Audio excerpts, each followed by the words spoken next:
Hi, I'm Tina and I'm a paper origami artist.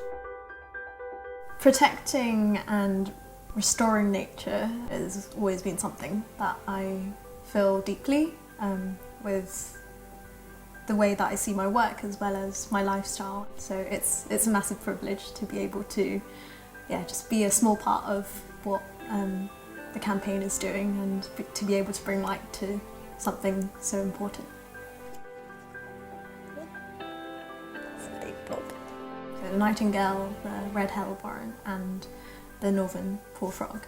Yeah, very fun to kind of get my head wrapped around and getting to know their little distinct features. It just takes a little bit of patience and takes a little bit of care.